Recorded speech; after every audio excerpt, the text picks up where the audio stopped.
Olá! Vamos percorrer mais algumas noites junto com a Sherazade? Vamos lá. Hoje é a 20ª noite. Minha querida irmã, exclamou Dinazade conforme seu hábito, se não estás dormindo, rogo-te que continues e termines a história do pescador. A sultana tomou imediatamente a palavra. Depois de os 4 peixes terem respondido à jovem, tornou ela a virar a frigideira com um golpe da sua varinha e retirou-se para o mesmo ponto da parede por onde havia passado. O grão-vizir, testemunhando tudo o que havia se passado, disse: "O que acabo de ver é por demais extraordinário para que possa escondê-lo ao sultão. Ou agora mesmo contar-lhe tudo." E foi o que fez. O sultão, fortemente surpreendido, manifestou impaciência por assistir a tal maravilha. Para tanto, mandou que procurassem o pescador. "Meu amigo, não poderás trazer-me outros 4 peixes de cores diferentes?" O pescador respondeu ao sultão que, se lhe fossem concedidos 3 dias, saberia contentá-lo. Obtido o prazo, rumou para o lago pela 3ª vez e não foi menos feliz que nas 2 anteriores, pois, logo na primeira arremetida da rede, apanhou 4 peixes de cores diversas. Levou-os imediatamente ao sultão, que se alegrou mais ainda por não esperar tê-los tão cedo, e ordenou que dessem ao pobre homem outras 400 moedas. Mal o sultão recebeu os peixes, mandou que os levassem ao seu gabinete com todo o material necessário para os frigir. Lá, encerrando-se com o seu vizir, este os preparou, levou-os ao fogo numa frigideira e, ao vê-los fritos de um lado, virou-os do outro. Naquele instante, a parede do gabinete se entreabriu, mas, em lugar da jovem, o que surgiu foi um negro vestido como escravo, absurdamente gordo e grande, e trazendo na mão um pesado bastão verde. Sem hesitar, encaminhou-se para a frigideira e, tocando com o bastão um dos peixes, disse-lhe com voz terrível: "Peixe, peixe, estás cumprindo o teu dever?" Àquelas palavras, os peixes levantaram a cabeça e responderam: "Sim, sim, estamos. Se vós contais, nós contamos. Se vós pagais as vossas dívidas, nós pagamos as nossas. Se vós fugis, nós vencemos e ficamos contentes." Mal haviam os peixes terminados de falar, o negro, virando a frigideira no meio do gabinete, reduziu-os a carvão. Feito isso, retirou-se orgulhosamente e entrou pela abertura, que se fechou imediatamente. "Após o que acabo de presenciar", disse o sultão ao grão-vizir, "não me será possível ter repouso. Esses peixes significam, sem dúvida, algo de extraordinário que preciso esclarecer." E, mandando chamar o pescador, perguntou-lhe: "Pescador, os peixes que nos trouxeste me causam bastante inquietação. Em que lugar os apanhaste?" "Senhor, pesquei-o num lago situado entre 4 colinas, para além da montanha que se vê daqui." "Conheceis tal lago?" perguntou o sultão ao vizir. "Não, senhor, nunca ouvi falar nele. e, no entanto, há 60 anos que caço nas redondezas e além dessa montanha. O sultão perguntou ao pescador a que distância do palácio se achava o lago, e o pescador assegurou-lhe não ter mais do que 3 horas de caminhada. Diante daquilo, e como ainda restasse grande parte do dia, o sultão ordenou à corte que montasse a cavalo e ao pescador que lhe servisse de guia. Subiram à montanha.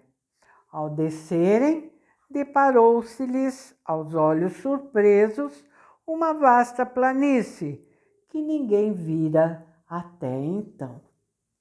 Chegaram finalmente ao lago, situado entre 4 colinas, como dissera o pescador, e cujas águas eram tão transparentes que eles puderam observar nitidamente serem todos os peixes semelhantes aos levados pelo pescador ao palácio.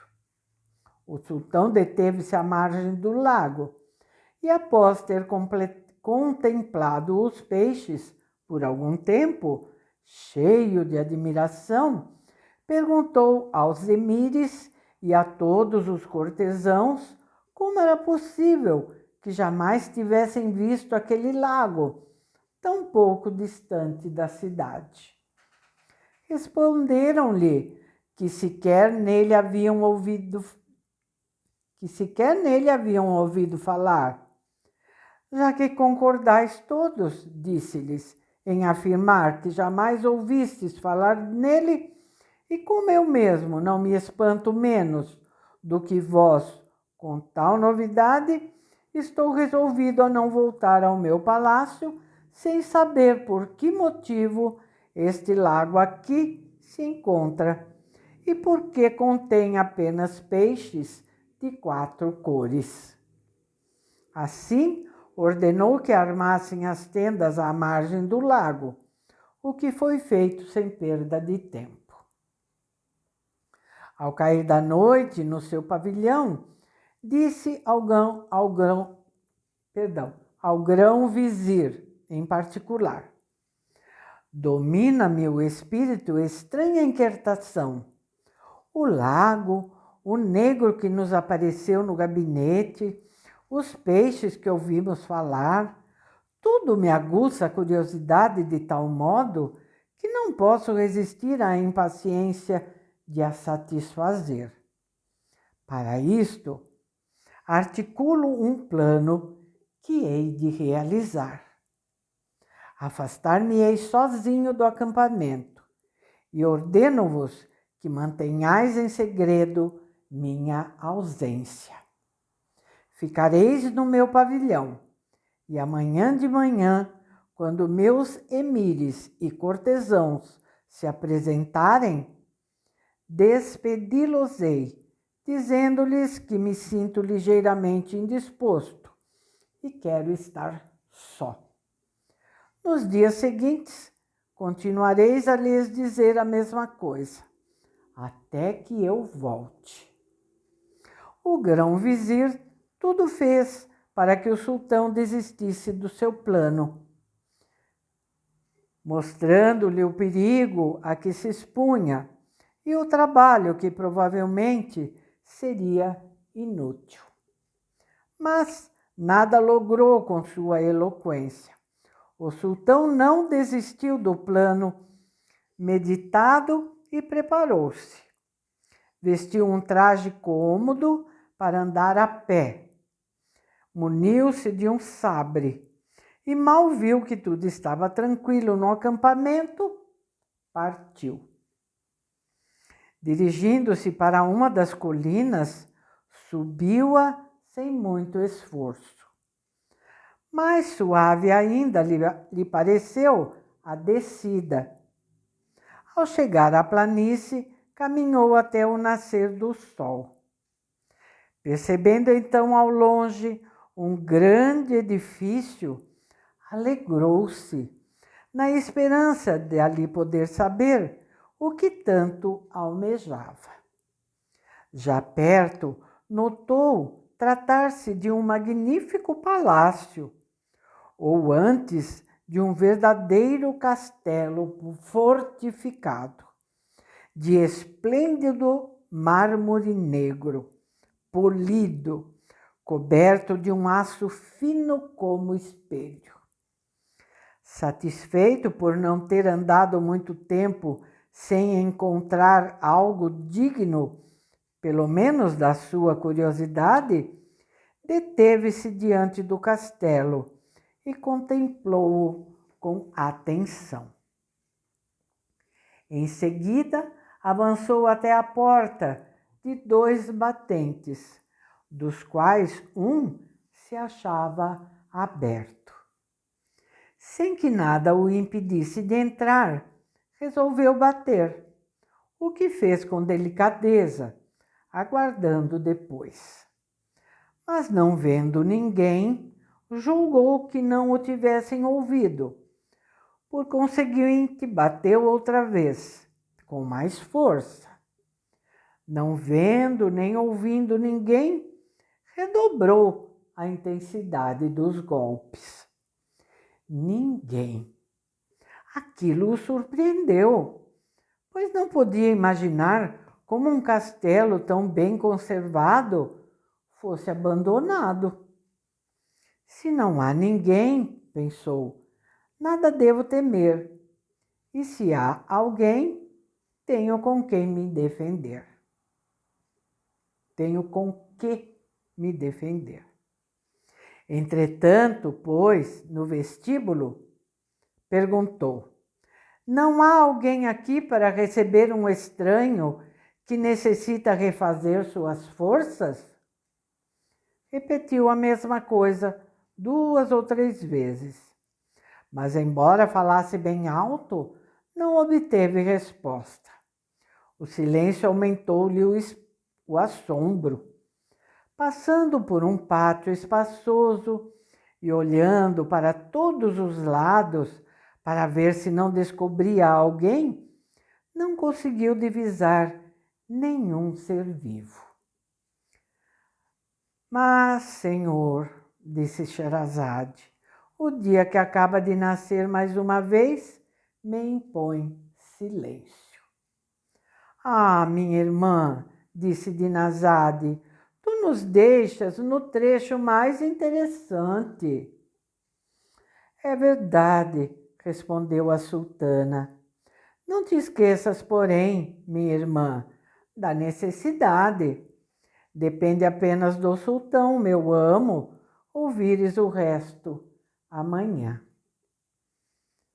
Não foi bem para agradar a Dinazade que Shahriar permitiu que vivesse a sultana mais um dia, mas para satisfazer a curiosidade de saber o que se passaria no castelo. 21ª noite. Dinazade, mais que depressa, acordou a sultana pelo fim da noite. Minha irmã, rogo-te que nos contes o que se passou no belo castelo em que nos deixaste ontem. Sherazade prosseguiu a história no ponto em que a havia interrompido no dia anterior. E dirigindo-se sempre ao sultão, disse: não vendo ninguém no pátio em que se encontrava, entrou o sultão em grandes salas, com tapetes de seda, estrados e sofás cobertos de tecidos de Meca e cortinas dos mais ricos tecidos da Índia, bordados de ouro e prata. Em seguida, viu-se num salão maravilhoso, no meio do qual um grande tanque tinha em cada um dos 4 cantos um leão de ouro maciço. Os 4 leões lançavam água pela boca, que ao cair formava diamantes e pérolas, e havia também uma fonte que, jorrando do meio do tanque, ia quase bater de encontro a uma cúpula arabescada. O castelo, em 3 dos seus lados, estava rodeado por um jardim, no qual os canteiros, os laguinhos, os bosques e 1000 outros adornos concorriam para embelezar. E o que tornava aquele lugar mais admirável era uma infinidade de pássaros a encherem os ares com seus cantos harmoniosos e impedidos de fugir por redes estendidas por cima das árvores e do palácio. O sultão percorreu aposento após aposento. Tudo lhe parecia grande e magnífico. Cansado, enfim, sentou-se num alpendre, com vista para o jardim. E ali, arrebatado por tudo quanto vira e ainda via, começou a refletir sobre os diferentes objetos, quando de repente lhe feriram o ouvido amargas lamentações. Escutando com atenção, compreendeu perfeitamente estas tristes palavras. Ó sorte que não pudeste deixar que eu gozasse por longo tempo da felicidade, que me tornaste o mais infeliz dos homens. Cessa de perseguir-me e vem, mediante rápida morte, por fim às minhas dores. Ai, como é possível que eu ainda viva após tão grandes tormentos? Comovido por aqueles lamentos, o sultão, levantando-se, dirigiu-se para o lado de onde vinham. Diante da porta de uma grande sala, abriu-a e viu um homem jovem, belo e ricamente vestido, sentado num trono um pouco elevado. Estava-lhe impressa no rosto profunda tristeza. O sultão aproximou-se e o saudou. O jovem respondeu-lhe, inclinando a cabeça: Senhor, bem sei que deveria levantar-me para vos receber e prestar todas as honras possíveis, mas tão forte razão se opõe que não deveis guardar-me rancor. Senhor, respondeu o sultão, sou muito grato pela boa opinião que tendes de mim. Quanto à razão de não vos levantardes, seja qual for a vossa desculpa, recebo-a de muito bom coração. Atraído pelos vossos lamentos, comovido pelas vossas dores, venho oferecer-vos o meu apoio. Praza a Deus depender de mim o alívio dos vossos males. Eu vos ajudarei. Contai-me a história dos vossos males, mas antes dizei-me o que significa o lago que se encontra aqui perto, o que significam os peixes de 4 cores diferentes, o que é este castelo, por que vos encontrais nele e por que estáis sozinho? Em vez de responder a tais perguntas, o jovem começou a chorar amargamente. Como é inconstante a sorte, e como se diverte em atirar ao chão os homens que ela faz subir. Haverá quem goze tranquilamente a felicidade que ela lhe proporciona. Haverá quem viva dias sempre puros e serenos. Compadecido de vê-lo naquele estado, o sultão rogou-lhe que lhe contasse a causa de tão grande dor. Ah, Senhor, suspirou o jovem, Como posso não viver amargurado? Como posso impedir que os meus olhos sejam duas inesgotáveis fontes de lágrimas? Diante dessas palavras, levantando o manto, mostrou-lhe que só era homem da cabeça à cintura e que era de mármore negro a outra metade do corpo. Sherazade interrompeu a história. O dia ia surgindo. Shahriar, encantado com o que acabava de ouvir e enternecido por Sherazade, resolveu deixá-la viver durante um mês. No entanto, levantando-se como de costume, nada lhe disse da sua resolução. Bom, vamos ficar por aqui. Na próxima noite, nós vamos ouvir bem essa história que se chama, A História do Jovem Rei das Ilhas Negras. Tá bom? Então é isso. Hoje lemos 2 noites, né?